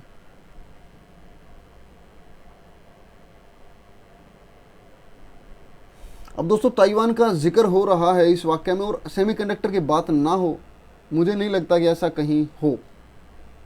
चलिए पढ़ते हैं कि ताइवान आधिकारिक रूप से रिपब्लिक ऑफ चाइना। अच्छा जी, राइटर ने ऐसा लिख भी दिया है कि आप ताइवान को, भाई कहीं राइटर के ऊपर ऐसी कोई बात ना आ जाए कि राइटर को चीन का मतलब कि उनके एग्रेसिव भाव का वो करना पड़े, सामना करना पड़े, तो इसीलिए उन्होंने लिख दिया कि ताइवान आधिकारिक रूप से कि भाई जो अधिकारी वहाँ के मानते हैं उसको रिपब्लिक ऑफ चाइना पूर्वी एशिया में अवस्थित एक देश है। ठीक है, अवस्थित एक देश है। यह उत्तर पश्चिमी प्रशांत महासागर में पूर्वी एवं दक्षिण चीन सागर के मिलन बिंदु पर जापान एवं फिलीपींस के बीच सबसे बड़ा स्थल भाग है। ठीक है, अब खालिस्तान ताइवान पर निर्भर है। वर्ष 2021 में कुल वैश्विक सेमीकंडक्टर, मैं बोल रहा था कि सेमीकंडक्टर के बिना जापान का जिक्र ही नहीं किया जा सकता। वर्ष 2021 में कुल वैश्विक सेमीकंडक्टर राजस्व में ताइवान के अनुबंध विनिर्माताओं की हिस्सेदारी 60% से अधिक है। दोस्तों, कहीं भी अगर सेमीकंडक्टर की कहीं भी अगर अनुबंध जहां हो रहा है, एमओयू जहां पर साइन हो रहा है, तो उसमें ताइवान की हिस्सेदारी हमेशा से ही ज़्यादा रही है। वर्तमान में केवल 13 देश और वेटिकन ही ताइवान को एक संप्रभु देश के रूप में मान्यता देते हैं। चीन और ताइवान की अर्थव्यवस्थाएं अटूट रूप से जुड़ी हुई हैं। वर्ष 2017 से 2022 के बीच $515 बिलियन के निर्यात के साथ चीन ताइवान का सबसे बड़ा निर्यात भागीदार है। चीन की तुलना में लगभग आधे निर्यात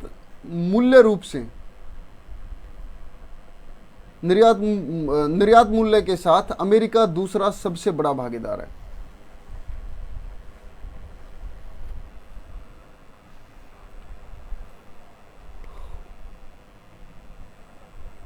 अब दोस्तों, यहां क्या आ सकता बीच में कि खालिस्तान ताइवान पर निर्भर है। अमेरिका का ताइवान के साथ आधिकारिक राजनीतिक संबंध नहीं है, लेकिन यह ताइवान संबंध अधिनियम 1979 के तहत ताइवान पर निर्भर है। अधिनियम के तहत निर्भर है। मुझे तो नहीं लगता। चलो नेक्स्ट वाला पढ़ते हैं कि यह श्रृंखला रक्षा की पहली पंक्ति भी है और पूर्वी चीन सागर एवं फिलीपीन सागर और दक्षिणी चीन सागर एवं सुलू सागर के बीच समुद्री सीमाओं के रूप में ताइवान पर निर्भर है। कौन सी श्रृंखला? नहीं आएगा। ताइवान सेमीकंडक्टर के उत्पादन के लिए उल्लेखनीय है और सेमीकंडक्टर की वैश्विक आपूर्ति श्रृंखला वृहत रूप से ताइवान पर निर्भर। अरे, ताइवान ही मतलब उत्पादन करता है और ताइवान पर ही निर्भर है, क्या ही दिया गया है। चीन की समुद्री रणनीति या द्वीप श्रृंखला रणनीति 1940 के दशक में संयुक्त राज्य अमेरिका ताइवान पर निर्भर है। नहीं, यह तो पुरानी ही बात हो रही है कि भारत ने वर्ष 2010 में संयुक्त व्यक्तित्व और आधारिक दस्तावेजों में एक चीन नीति के पालन का उल्लेख करना बंद कर दिया है। ताइवान पर निर्भर है, ये भी नहीं लग रहा। अब दोस्तों, अगर यहाँ पर कोई भी नहीं आ रहा और इनमें से कोई नहीं ऑप्शन बी में नहीं दिया गया है,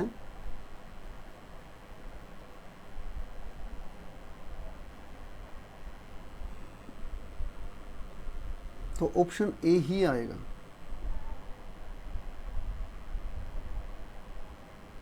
अच्छा, हाँ,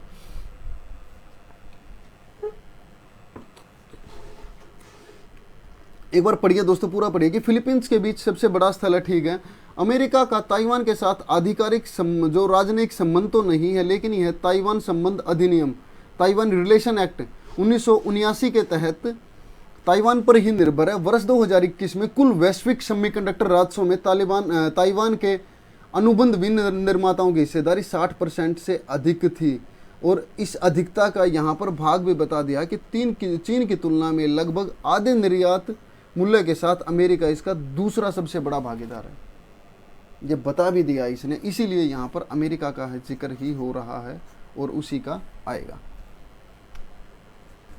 नेक्स्ट वाला पढ़िए दोस्तों, समय ले लीजिए अपना। आपका समय समाप्त हुआ। अब पढ़ते हैं कि भारत में राजनीतिक दल भारतीय मतदाताओं को विभिन्न पेशकशों के माध्यम से लुभाने की होड़ में रहते हैं, जिन्हें मुफ्त उपहार या फ्री बीज के रूप में जाना जाता है। अब दोस्तों, इस जो मुफ्त उपहार है, इसके लिए सबसे बड़ा जो नाम पूरे देश में जो सामने आता है वो एक ही आता है, मिस्टर अरविंद केजरीवाल जी का। ठीक है, यहाँ और आगे क्या दिया गया कि हाल के दिनों में यह प्रवृत्ति बढ़ी है, बिल्कुल बढ़ी है, जहां राजनीतिक दल मतदाताओं के लिए ऐसी पेशकशों के नए नए तरीके आजमा रहे हैं, क्योंकि पारंपरिक मुफ्त पानी बिजली अब चुनावी उपहार के रूप में पर्याप्त नहीं रह गए हैं। खालिस्तान कई खतरे रखता है, क्योंकि यह स्वतंत्र और निष्पक्ष चुनावों के आधार को पर्याप्त रूप से प्रभावित करता है। चुनाव से पहले के ऐसे अव्यवहार्य वायदे मतदाताओं द्वारा सूचित निर्णय ले सकने की क्षमता को प्रतिकूल रूप से प्रभावित करते हैं। अब दोस्तों, अगर आपको कोई चीज़ फ्री में मिलेगी, आपको उसका पैसा ना देना पड़े, तो जायज़ सी बात है, कोई भी इंसान हुआ वो उसकी तरफ ऐसे लुभावने जो अवसर जो दिए जाते हैं या ऐसी लुभावनी जो विकल्प जो दिए जाते हैं, तो जायज़ सी बात है कि वी आर ह्यूमन बीइंग, हमारा मन वहाँ पर डुलेगा ही डुलेगा, हमारा मन डुलेगा, हमारा मन ये बोलेगा कि जब ठीक है ना, वो इंसान जब फ्री दे रहा है तो हम उसी के साथ क्यों ना जाएं। ठीक है, अब ऑप्शन देखिए क्या आ सकता है कि बिजली एवं चुनावी उपहार के रूप में पर्याप्त नहीं रह गया है। फ्री बीज में केवल चुनाव पूर्व के अव्यवहार्य वादे शामिल नहीं है, बल्कि कई खतरे रखता है। सच में उतना तो पॉसिबल नहीं लग रहा। एक बार बी वाला पढ़ते हैं कि फ्री बीज के इर्द गिर्द उभरा यह राजनीतिक संवाद कई खतरे रखता है। हाँ, ये हो सकता है कि ये संवाद खतरे रखता है कि जब इन फ्री चीज़ों की जो जिक्र हो रहा है, चर्चाएं हो रही हैं, ये जो आपस में होने वाला संवाद है, ये खतरे रखता है, क्योंकि ये जो निष्पक्ष जो चुनाव है उसकी प्रक्रिया को कहीं ना कहीं प्रभावित जरूर करता है। अब सी वाला पढ़िए, चूंकि तुलनात्मक रूप से निम्न स्तर के विकास वाले राज्यों में गरीब आबादी का प्रतिशत अधिक है, इन राज्यों में कई खतरे रखता है। नहीं, इन राज्यों में कई खतरे रखता है नहीं, इन राज्यों में खतरे रखता कोई मतलब ही नहीं है। अधिकांश मामलों में फ्री बीज अंततः सार्वजनिक व्यय के अत्यधिक एवं अनावश्यक अफवाह या निकासी का कारण बनते हैं और कई खतरे रखता है। नहीं, ये भी नहीं आएगा। चुनाव अभियानों के दौरान विवेकहीन फ्री बीज की पेशकश और वितरण के रूप में अनियंत्रित लोक लुभावनवाद कई खतरे रखता है। हाँ, ये आ सकता है आपका कि ये जो लोक लुभावनवाद है, मतलब लोक होता हो गया पब्लिक, आपका जनता, लुभावनवाद मतलब उनको लुभावने की जो प्रक्रिया है, वो कई खतरे रखते हैं। हाँ, ये हो सकता है आपका। अगर हम ए तो वैसे भी नहीं आएगा। अगर हम देखें बी और ई में आपका ऑप्शन कौन सा आएगा, एक बार दोबारा पढ़िए। मैं हमेशा यही बात बोलता हूँ, हर एक सेट में मैं यही बात बोलता हूँ कि दोस्तों, जो आपको आंसर मिलेगा, जो भी आपको संकेत मिलेगा, वो यहीं से मिलेगा। तो उसी लाइन को आप दोबारा पढ़ते हैं, और सिर्फ हिंदी में नहीं दोस्तों, अगर आप डीआई सोल्व करते हैं, अगर आप रीजनिंग सोल्व करते हैं, आप इंग्लिश भी अगर सोल्व करते हैं, तो आपको जो संकेत है वो वहीं से मिलेगा, जो स्टेटमेंट आपको दी गई है। तो उसी को एक बार दोबारा पढ़िए कि भारत में राजनीतिक दल भारतीय मतदाताओं को विभिन्न पेशकशों के माध्यम से लुभावने की होड़ में लगे रहते हैं। ठीक है, जिन्हें मुफ्त उपहार या फ्री बीज के नाम से जाना जाता है। ठीक है, हाल के दिनों में यह प्रवृत्ति बढ़ी है। ओके, जहां राजनीतिक दल मतदाताओं के लिए ऐसी पेशकशों के नए नए तरीके आजमा रहे हैं, क्योंकि पारंपरिक मुफ्त पानी और बिजली अब चुनावी उपहार के लिए पर्याप्त नहीं रह गए हैं। कि भाई सिर्फ मुफ्त पानी और बिजली ही सिर्फ मतलब कि उसमें पर्याप्त जो चुनावी उपहार है उसमें नहीं रह गई है। अब उसमें हो गई है कि महिलाओं के लिए पैसों का इंतजाम करना, कि भाई उनको 1000 रुपये दिए जाएंगे, या फिर चलो वृद्ध मतलब जो वृद्ध जो व्यक्ति उनकी पेंशन तो सही है, कोई नहीं, लेकिन महिलाओं के लिए, अब जैसे दिल्ली में आप देख लीजिए कि महिलाओं के लिए फ्री टिकट, जो महिलाएं ऑफिस में काम करती हैं उनके लिए भी फ्री टिकट। चलो भाई ठीक है, जिनके पास इनकम का सोर्स नहीं है उनके लिए तो फ्री टिकट जायज़ है, लेकिन जो महिलाएं ऑफिस में काम करती हैं उनके लिए भी फ्री टिकट। भाई जिनके पास इनकम का स्रोत है उनके लिए भी। तो ये बातें यहाँ पर राइटर के द्वारा लिखी गई हैं। अब इसमें क्या आ सकता है कि ऐसे उपहार के रूप में पर्याप्त नहीं रह गए हैं। चुनाव अभियानों के दौरान विवेकहीन फ्रीबीज की पेशकश और वितरण के रूप में अनियंत्रित लोक लुभावनवाद कई खतरे पैदा करता है या कई खतरे रखता है, क्योंकि यह स्वतंत्र और निष्पक्ष चुनावों के आधार को पर्याप्त रूप से प्रभावित करता है। चुनाव से पहले कि ऐसे अव्यवहार्य वायदे मतदाताओं द्वारा सूचित निर्णय ले सकने की क्षमता को प्रतिकूल रूप से प्रभावित करते हैं। हाँ बिल्कुल, या बी भी आ सकता है आपका कि फ्री बीज के इर्द गिर्द उभरा यह राजनीतिक संवाद कई खतरे रखता है। बिल्कुल दोस्तों, दोनों जगह सेम बात हो रही है। तो यहां जो आपका ऑप्शन आएगा, ऑप्शन क्या आएगा, हिंदी में क्या लिखेंगे, या तो बी, बी या ई। इसको हटा लीजिए यहां से। तो आपको ऑप्शन दोस्तों इस तरह का भी देखने को मिल सकता है, इंग्लिश में लिखते हैं ना, आइदर बी और ई। ठीक है दोस्तों, तो सी लेमिनेट हो गया, डी लेमिनेट हो गया, ए लेमिनेट हो गया। ऑप्शन इन दोनों में से कोई भी एक आ सकता है। नेक्स्ट वाला देखिए, आशा करता हूं दोस्तों आपने कोशिश की होगी। चलिए पढ़ते हैं। अपनी विशाल चोटियों, अगर विशाल चोटियों की बात कर रहा है तो कहीं ना कहीं हिमालय क्षेत्र की बात हो रही होगी। भव्य भूदृश्यों, समृद्ध जैव विविधता एवं सांस्कृतिक विरासत के साथ भारतीय हिमालयी क्षेत्र, मैंने बोला था। अगर दोस्तों विशाल चोटियों की बात अगर हमारे देश के संदर्भ में बात हो रही है तो विशाल चोटियां हमारे देश के उत्तर में स्थित सिर्फ हिमालय की, कि हिमालय की रेंज कितनी ज़्यादा मात्रा में है, तो सिर्फ उसी का जिक्र हो रहा होगा। भारतीय हिमालयी क्षेत्र और दिया गया है इंडियन हिमालयन रीजन IHR, दीर्घकाल से भारतीय उपमहाद्वीप और दुनिया भर के आगंतुकों, मतलब आने वाले एवं तीर्थयात्रियों कि हिमालय में हमारे तीर्थ जो स्थान है वो बहुत सारे हैं, तो आगंतुकों एवं तीर्थयात्रियों को आकर्षित करता रहा है। हिमालय हमेशा आकर्षित करता रहा है। आप शिमला की पहाड़ी या पहाड़ी कह लीजिए, आप लद्दाख के रेगिस्तान कह लीजिए, ठंडे रेगिस्तान, या जम्मू कश्मीर के बाग कह लीजिए, बगीचे कह लीजिए, वहाँ की लेक कह लीजिए, या वहाँ का कोई भी क्षेत्र कह लीजिए जो हमारा हिमालयी जो क्षेत्र है, अरुणाचल की पहाड़ियाँ कह लीजिए, और आपका सियाचिन ग्लेशियर जो सबसे ऊंचा जो युद्ध स्थल है पूरी दुनिया का, सबसे ऊंची जो बैटलफील्ड है वो हमारी सियाचिन है। इन गतिशीलताओं ने पर्यटन को सामाजिक आर्थिक विकास के प्रमुख चालक में बदल दिया है। ठीक है, अब खालिस्तान दिया गया है, यह राजस्व और लाभ प्रदान करता है, लेकिन क्या लाभ प्रदान करता है जो ब्लैंक में आएगा। लेकिन IHR जो इंडियन जो हिमालय रीजन है में पर्यटन के वर्तमान प्रचलित मॉडल को पर्यावरणीय क्षति एवं प्रदूषण, सामाजिक सांस्कृतिक विरासत के लिए खतरा, दुर्लभ संसाधनों के भारी दोहन एवं समाज में नकारात्मक बाह्यताओं के संभावित कारण के स्रोत के रूप में देखा जाता है।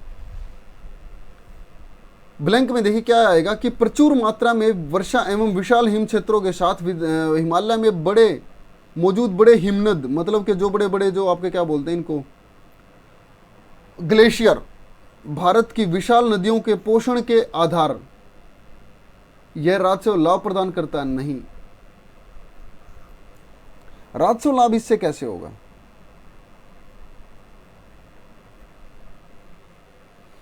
देश की लगभग 33% तापीय बिजली एवं 52% जल विद्युत हिमालय से निकलने वाली नदियों पर ही यह राजस्व और लाभ प्रदान करता है। नहीं यार, भारत की जलवायु में हिमालय अत्यंत महत्वपूर्ण भूमिका निभाता है। ठीक है, अपनी उच्च तुंगता, लंबाई एवं अवस्थिति के कारण यह राजस्व और लाभ प्रदान करता है। हाँ, ये हो सकता है भाई।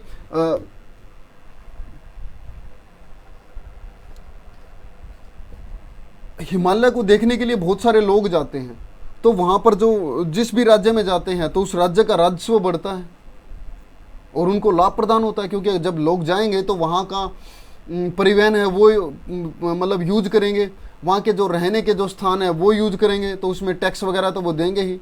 तो टैक्स कहाँ जाएगा, राजस्व में जाएगा, जो राज्य सरकार है उनके फंड में जाएगा। हाँ जी, सी आ सकता है आपका।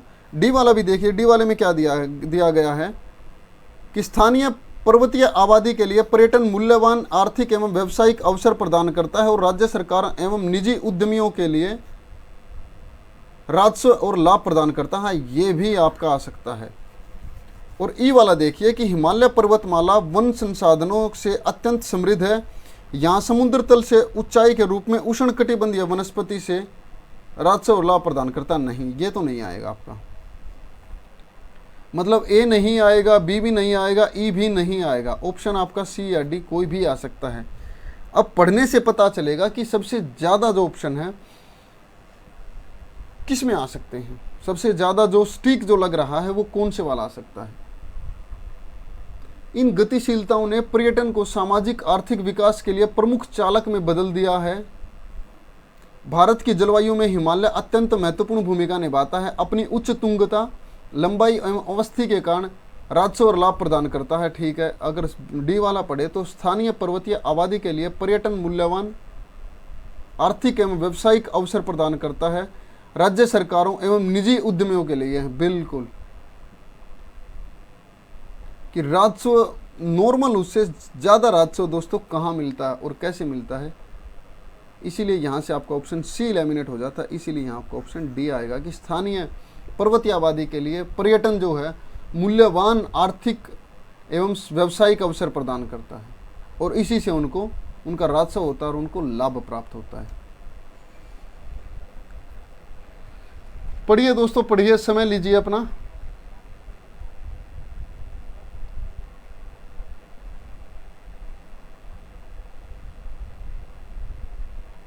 आपका समय समाप्त हुआ। चलिए देखते हैं।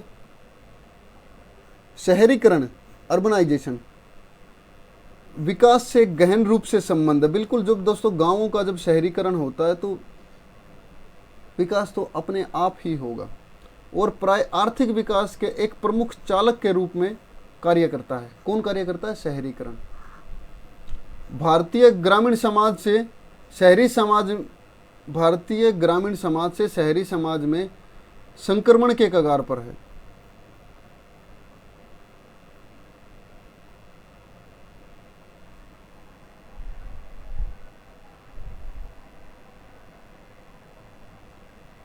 संक्रमण के कगार पर है खालिस्तान, लेकिन सकल घरेलू उत्पाद में उनका योगदान लगभग 65% है। शहरों का जलवायु परिवर्तन में भी अहम योगदान है। शहरीकरण प्रक्रियाओं को प्रभावी रूप से व्यवस्थित, विनियमित और उनकी निगरानी कर सकने की असमर्थता इस वृहत पर्यावरणीय क्षति के लिए उत्तरदायी है। सॉरी दोस्तों। पारंपरिक अवसंरचना अभ्यासों के बदले एक गहन विवेकपूर्ण योजना निर्माण, प्रकृति संचालित समाधान पाना समय की मांग है, जहां नील हरित अवसंरचना का उपयोग किया जाए। कौन से? ब्लू और ग्रीन इंफ्रास्ट्रक्चर का उपयोग किया जाए। शहरीकरण विकास के रूप में से गहन रूप से संबंध है और प्राय आर्थिक विकास के लिए प्रमुख चालक के रूप में कार्य करता है। भारतीय ग्रामीण समाज से शहरी समाज में संक्रमण के कगार पर है। इसलिए यह महत्वपूर्ण है कि आर्थिक सामाजिक अवसंरचना अच्छी स्थिति में हो। शहर सजीवों की तरह हैं। हमारे शहर देश के मात्र 3% भूमि पर हैं, लेकिन सकल घरेलू उत्पाद में उनका योगदान लगभग 65% है। हाँ, ये हो सकता है दोस्तों, बिल्कुल आ सकता है आपका। नील हरित में नील नदी, तालाबों जैसे निकायों को इंगित करता है, जबकि हरित वृक्षों, उद्यानों में बागों को इंगित करता है, लेकिन सकल घरेलू उत्पाद में इनका योगदान नहीं। परिवहन, जल, आवास जैसे क्षेत्रों में बिल हरित अवसंरचना का उपयोग पारिस्थितिकी तंत्र के स्वास्थ्य में सुधार ला सकता है, लेकिन सकल घरेलू उत्पाद में इनका योगदान लगभग 65% है। बिल हरित अवसंरचनाओं का योगदान नहीं है यार, ऐसा कहीं दिया नहीं हुआ कि भाई संरचनाएं। यह चिंताजनक है कि भारत में प्रति शहरी केंद्र एक योजनाकार की उपस्थिति का भी अभाव है। 65% की तो कहीं मुझे लग ही नहीं रहा आसपास। भारत के कई क्षेत्रों में कई प्रमुख शहरों के स्टिक और उपयोगी मानचित्र उनके पदाधिकारियों के पास सार्वजनिक डोमेन में मौजूद नहीं है। कोई भी फिट ही नहीं लग रहा। एक ही ऑप्शन यहाँ पर जो लग रहा है वो आपका यही है। अंतिम क्वेश्चन है दोस्तों। क्लास आज की बहुत लंबी हो गई, पर चलो आगे कोशिश करेंगे कि जल्दी से ख़त्म कर सके। लेकिन दोस्तों आपके साथ डिस्कस करने में ज़्यादा टाइम लग जाता है, बस मेन प्रॉब्लम ये है।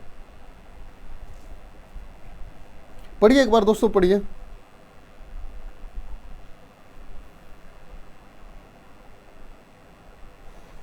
आशा करता हूँ आपने कोशिश की होगी। चलिए पढ़ते हैं कि open network for digital commerce ONDC, आपने वही बात कि अगर आपने करंट अफेयर पढ़ा होगा तो इसका जिक्र आपने काफ़ी बार सुना होगा। सभी ई कॉमर्स ऑपरेटरों के लिए एक समान अवसर के निर्माण एवं देश में सूक्ष्म लघु एवं मध्यम उद्योग MSME, medium small micro small and medium enterprises तथा छोटे व्यापारियों के लिए डिजिटल बाजार पहुंच के विस्तार का इच्छुक है। कौन है? ONDC। इसके अतिरिक्त यह खोज योग्यता डिस्कवरेबिलिटी, अंतर संचालनीयता इंटरऑपरेबिलिटी और समावेशिता इंक्लूसिविटी, समावेशन बोलते हैं ना, इंक्लूजन करना, तो उसके बारे में जिक्र हो रहा है, लाकर नए प्रवेशकों को मदद करेगा। जो नए प्रवेश पाने वाले जो लोग हैं उनको मदद करेगा। मौजूदा ई कॉमर्स प्लेटफॉर्म उपखंडों से संचालित होते हैं और शक्ति से विनियमित हैं। ONDC रिटेल, फूड एवं मोबिलिटी जैसे क्षेत्रों में क्या करेगा? कुछ ना कुछ मदद ही करने वाला है। अब दोस्तों पढ़िए क्या आएगा कि आपूर्ति के साथ मांग को संगत करने में सक्षम करेगा। यह उपभोक्ताओं को अपने पसंदीदा स्थानीय व्यवसायों को चुनने की स्वतंत्रता भी देगा। हाँ, ये हो सकता है आपका। क्षेत्रों में खुले विनिर्देशों एवं नेटवर्क प्रोटोकॉल का उपयोग करने और सभी विशिष्ट प्लेटफॉर्म के स्वतंत्र रहने पर लक्षित है नहीं। उपभोक्ता संभावित रूप से किसी भी विक्रेता, उत्पाद या सेवा को एक साझा मंच में खोज सकते हैं जिसमें उपभोक्ताओं के लिए चयन की स्वतंत्रता में जिससे उपभोक्ताओं के लिए चयन की स्वतंत्रता की वृद्धि होती है। बिल्कुल, ये भी आपका आ सकता है कि क्षेत्रों में ई कॉमर्स की पहुंच को 25% उपभोग तक बढ़ाने के लिए ONDC की शुरुआत की गई। नहीं, ONDC जब दोस्तों यहाँ ऑलरेडी दिया गया है तो यहाँ कैसे आएगा? यहाँ भी नहीं आएगा। ये वाले देखिए, मोबिलिटी क्षेत्रों में नवाचार को बढ़ावा देने और व्यवसायों को रूपांतरित करने के लिए दिग्गज प्लेटफॉर्मों के एकाधिकार को तोड़कर आपूर्तिकर्ताओं और उपभोक्ताओं को सशक्त बनाएगा। हाँ दोस्तों देखो, आपका A भी सकता था, B भी आ सकता था, सॉरी C भी आ सकता था, लेकिन अगर आपने करंट अफेयर अभी रिसेंट के करंट अफेयर पढ़े होंगे तो उसमें बिल्कुल खुले रूप से दिया गया था कि जो ONDC है, जो open network for digital commerce है, उसका मेन मोटिव जो सरकार का चलाने का ये है कि कुछ जो दिग्गज जो प्लेटफॉर्म है, जो आपका फ्लिपकार्ट हो गया, आपका अमेजोन हो गया, इनकी इनका एकाधिकार जो है कि सिर्फ मार्केट में यही रिलायबल रहेंगे। जो भी अगर छोटी कंपनी इस तरह से उभर कर आती है, उन्हीं को ये बड़ी कंपनियां क्या कर लेते हैं, उन्हीं का अधिग्रहण कर लेती हैं। जिस तरह फ्लिपकार्ट इंडिया में बहुत बड़े रूप से चल रहा था और वॉलमार्ट ने उसका अधिग्रहण कर लिया, तो इसी तरह के फिर उनका क्या होता है, उनका मार्केट पर एकाधिकार हो जाता है।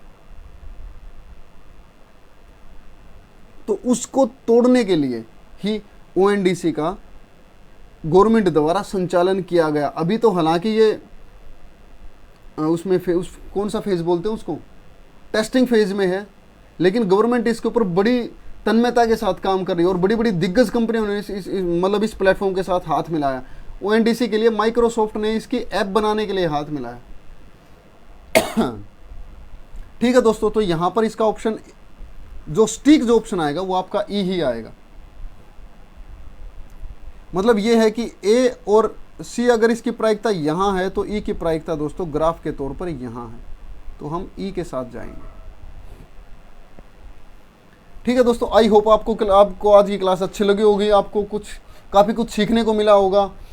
आप समझ पाए होंगे कि जब इतने बड़े बड़े वाक्य होते हैं लेकिन उनमें संकेत कहीं ना कहीं आपको जरूर दिए गए होते हैं, तो आप वहीं से उसको पकड़ने की ज़रूरत होती है। तो दोस्तों अगर वीडियो आपको अच्छी लगती है तो लाइक बटन पर प्रेस कर दीजिए और चैनल को सब्सक्राइब कर लीजिए, हमारी फैमिली का हिस्सा बन जाइए और बेल आइकन पर दोस्तों प्रेस कर दीजिए ताकि जो भी हम नई वीडियो अपलोड करते हैं उसका आपके पास नोटिफिकेशन आ जाए। और अगर आप कुछ सजेशन देना चाहते हैं तो कमेंट सेक्शन आपके लिए ओपन है, आप वहाँ हमें बता सकते हैं। और अपने दोस्तों के साथ शेयर कीजिए। जो भी दोस्त आपकी हिंदी की तैयारी कर रहे हैं खासकर बैंक के लिए, उनके साथ दोस्तों चैनल को ज़रूर शेयर कीजिए। उनको बताइए कि इतनी सारी क्लास हो चुकी है, उनका काफ़ी नुकसान हो चुका है। तो वो दोस्त कोशिश करें कि पहले पुराने वाली वीडियो देख लें जल्दी से जल्दी स्पीड में करके, और फिर नए वाली वीडियो के साथ हमारे साथ जुड़ जाएं। दोस्तों कोशिश मेरी यही रहती है कि जल्दी से जल्दी आपके लिए क्लास मतलब ला पाऊँ और अच्छा से अच्छा कंटेंट आपके लिए बना सकूँ। पता नहीं मैं कितना कामयाब हुआ हूँ अभी तक। तो दोस्तों मेरी कोशिश के बारे में कमेंट कर मुझे ज़रूर बताएं। और हमारे टेलीग्राम ग्रुप पर आप जुड़ सकते हैं हमारे साथ में, ये हमारा लिंक है बैंक अधिकारी, लास्ट में दोस्तों डबल आई है, और ये हमारा ग्रुप है। ग्रुप से भी आप जुड़ सकते हैं, जहाँ आपका मन हो आप हमसे कनेक्ट हो सकते हैं। तो दोस्तों आज की वीडियो को यहीं ख़त्म करते हैं, इजाज़त दीजिए। नेक्स्ट वीडियो बहुत जल्दी होगी, बहुत जल्द आपसे मुलाकात होगी। तब तक अपना ख्याल रखिए। और दोस्तों ख्याल रखना बहुत ज़रूरी है क्योंकि एग्ज़ाम आपके नज़दीक है और वायरल चल रहे हैं, कहीं बुखार खांसी जुकाम, तो इन सब से खुद को बचा कर रखिए, अपनी फैमिली को बचा कर रखिए, हंसते रहिए, मुस्कुराते रहिए। तो आज की क्लास में बस इतना ही दोस्तों। Thank you so much. जय हिंद, वंदे मातरम।